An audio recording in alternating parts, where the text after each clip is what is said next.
في مسلسل ورد وشوكولاتة العلاقات في بدايتها بتشبه الورد، شكلها جميل فيها شغف، لكن أحيانا بتنتهي بطعم مر زي الشوكولاتة لما كرر نفس النمط وأتوقع نتيجة مختلفة.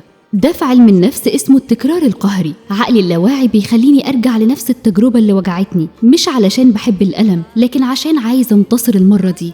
ووقتها العقل الواعي بيخدعك إنه خلاص فهم الدرس، وبيفتكر إن التجربة الجديدة مختلفة، لكن هي نفس الدايرة بس بشكل تاني.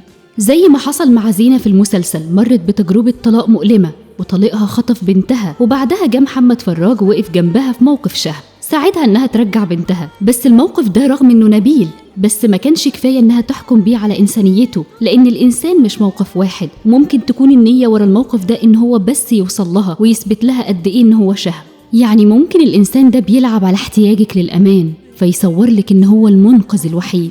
علشان كده لما تلاقي نفس النمط بيتكرر ما تقوليش ليه بيحصل لي كده، اسألي نفسك أنا محتاجة أشوف إيه جوايا، ما تدوريش براكي، لأن التغيير مش في الناس، التغيير في وعيك أنتي. ما تستعجليش في الحكم على الناس من مجرد موقف، لأن أوقات زي ما شفنا في المسلسل النهاية ممكن تكون أصعب وأقسى من كل اللي قبلها.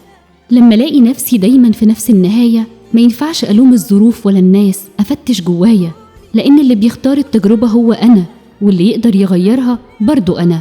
بلاش نرفع سقف توقعاتنا، لأن العقل اللاواعي بيبقى متعلق بفكرة المرة دي ممكن تكون مختلفة. لما قرر التشافي وأكون واعية هشوف العلامات من بدري، ومش هخلي قلبي يسبق وعي. ساعتها بس هكسر النمط وابدأ أعيش تجربة مختلفة، لأن اللي تغير المرة دي مش هما، اللي تغير هو أنا.